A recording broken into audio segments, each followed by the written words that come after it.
benn sortie ba wax sax ne moom réew mi te tey bu jëlee téléphone am mu woo le président lépp lu mu soxla da ko koy jox. gis naa ndeke elle avait parlé avant.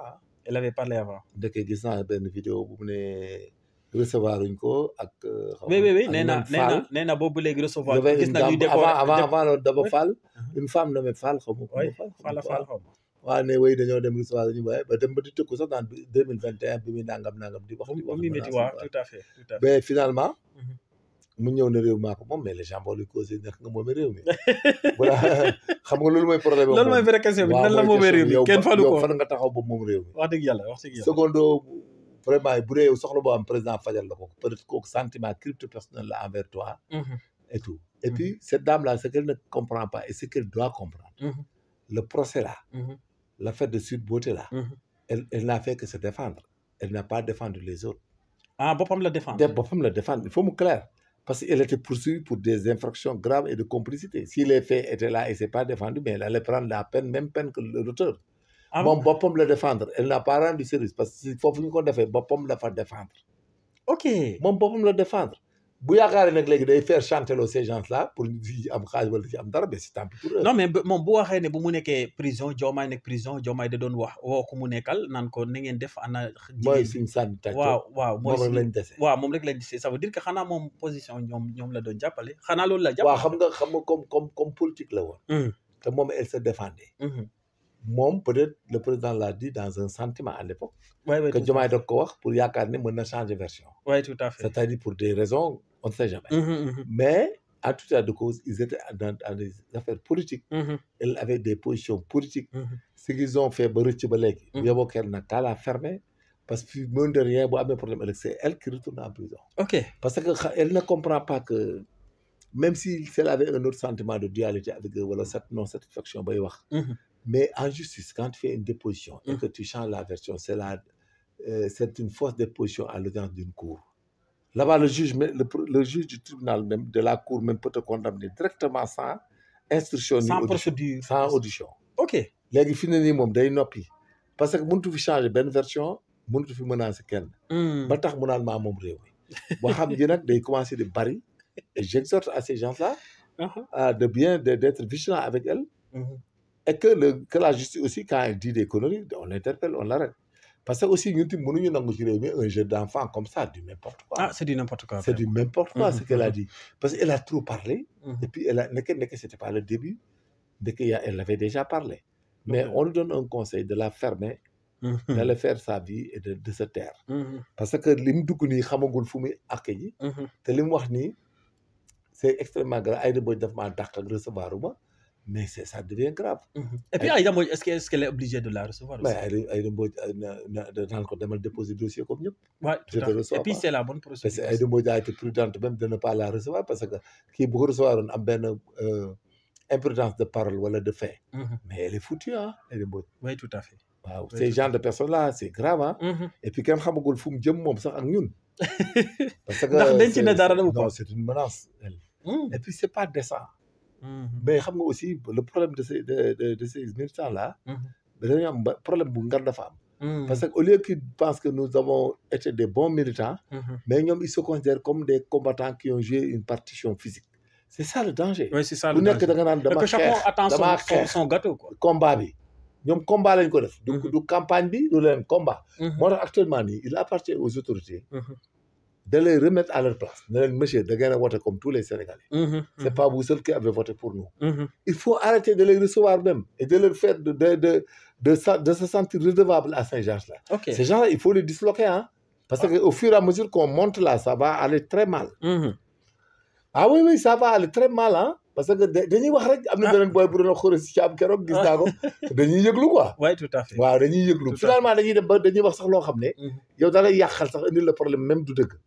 mais dañ koy wax pour am dara. am dara waaw dëgg waaw ak nekk dara. mais finalement ça devient extrêmement grave.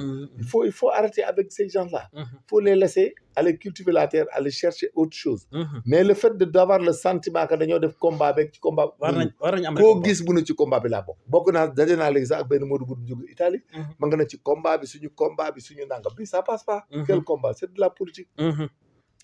wax ngeen def ngeen ba jël nguur gi la ngeen doon def il faut jamais penser que c'était orthodoxe c'était légal il faut jamais le penser là-bas tu vas te tromper et la preuve en est que depuis que les gens commencent à utiliser la même façon la même manière problème yaa ngi commencé am ñu ngi naan nañ leen porte plainte nañ leen jàpp ak saaga ñu ngi naan saaga di ko saaga dagam mais ça amène des problèmes encore on leur avait dit ça amène des problèmes mais ça va amener des problèmes énormes parce que ce qui se passe ces jours-ci mais ça menace tout le monde et puis c'est pas décent ça pour nous tous quoi c'est pas décent en tout cas war nañ ci gaaw a jël mesure le président oui il faut qu'il parle à ces gens que da ngeen a voté comme ñëpp on vous doit rien on gouverne un état et point barre ñu noonu nga leen di wax da nga naan leen on gouverne un état et on gère tous les Sénégalais au même point d'égalité dem seen yoon mais de faire croire à quelqu'un qui doit être DG ou rien qui doit être nommé rien gis naa ay gars yi doon def activisme bu métti ci télé yi fi ne nii bu demaatee quelques 6 mois 3 mois rek si les gens n'ont pas de poste n'ont pas de place da nga ciy dégg nit wax fi lu garaaw loo xam ne doo xam foo koy waxee oui tout à fait mais il faut les mettre à leur place tout de suite et leur dire que nous sommes dans un état et on gère présentement un état c'est pas ay Pastef qui administre son parti ni Diomaye président qui administre c'est un état du Sénégal que nous gérons et que nous sommes redevables vis-à-vis à l'égard aux attentes des populations mais aussi l'opinion internationale oui tout à fait et tout le monde mais à ce rythme-là s'il continue comme ça mais ça va fuser tout à fait oui tout à fait booy bu ndaw boo gën a gis de grand dama xeex ci combat bi doo ci def mais mu lay wax ay conneries mais c'est grave loolu la ñuy wax waaw dama xeex nee na dama nekkuñu SWAPO nekkuñu Rhodesie Zimbabwe nekkuñu Afrique du Sud déedéet non c'est pas la même chose c'est pas ça donc daal en tout cas patriotisme lañ doon woote bëgg seen réew waaw comme dañoo bëgg réew mi mais dañ dem defi leneen voilà dañ bu continuer namee kaale da ngeen dem liggéey ba ñuy gouverner ñu xool sinon rek bu sottiwul nag bu ñuy wotewaat ngeen ñëw voilà mooy wax ji mais ku nekk nga naan ku fi tuddati nit ba nangam ku nangam bu yàggee ils mettent le pays sens dessous et puis tout le monde va perdre oui tout à fait amul benn sens alors ñu beneen point boo xam vidéo boo xam ne daa viral temps yi ci réseaux sociaux yi ñu gis ne dañooy def sortie di naan am na ñoo xam ne il paraît que nag la utiliser ay députés dañuy mettre la pression à Diomaye pour deuxième mandat ainsi de suite donc pression boobu dégg naa ko gis naa vidéo bi on me l'a envoyé voilà et tout ça quelqu'un a dit qu'il a eu des informations xam nga que des députés sont allés pour que Diomaye bind na du présenter en 2022 mais c'est très aller vite en besogne mais là-bas le projet politique c'est de conquérir le pouvoir et de gérer ñoom bu député yooyu di nekk de l'autre côté mais ñoom pourquoi ils se plaignent parce que de quoi ils se plaignent ñoom l'essentiel est que le président Diomaye qui est nommé par Diomaye président mais il leur a tous donné c'est eux qui se nomment qui s'autonomment et qui autogèrent kon ñoom quel est leur problème ba ñuy indi bu dee problème bu dëgg la quoi pourquoi ils osent le faire et là je demande au président d'avoir toute la responsabilité et la rigueur si le cas s'est présenté mais ces gens-là de saisir l'Assemblée nationale et de les blâmer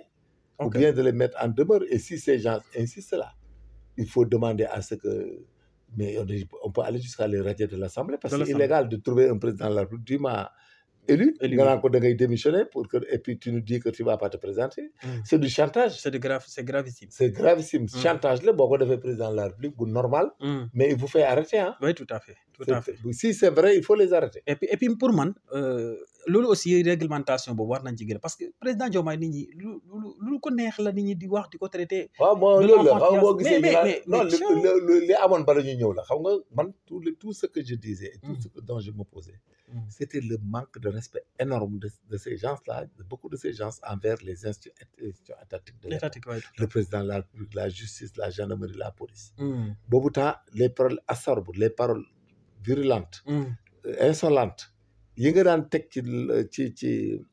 ci ndoddu état le président de la République des ministres des gendarmes des policiers autres maintenant c'est ça qui donne l'audace à des gens de dire à un président éventuellement que vous n'avez pas le droit de vous présenter en vertu de quelle loi il y a pas de loi, il y a une extrême gravité il y a pas de loi et puis moo indi loolu ngay dégg ñuy attaquer un ministre de la justice pourquoi dafa war a gaaw dafa war a nangam mais ils comprennent même pas ce qui se passe nous sommes dans un état de droit ils ne jouissent de rien du tout ici il faut qu'ils arrêtent voilà en tout cas bu ñu ko deful man daal président bi man li ñu affaiblir institution que ce soit même du côté de l'opposition ils continuent parce que moo tax ministre bu jóg ñu chantage la non c'est pas bien président bu jóg ñu chantage les institutions de la République on doit les respecter mais moom lañ leen waxoon de tout temps il faut les respecter ils n'ont rien à régler ça fait mal d'attaquer les institutions ils n'ont rien à régler avec les institutions depuis que ces gens ils sont au même point d'égalité que tout le monde il faut arrêter Ces gens-là, il faut les remettre à leur place rapidement. Tout à fait. Il faut les remettre à leur place. Mais ku jóg rek xool la neex nga ko mais président mais ça deviendra plus grave. Ils vont être plus virulents encore ci kanam. En tout cas kon mbir mi dina xaw a il faut qu'ils arrêtent. dina xaw a compliqué. Mais comment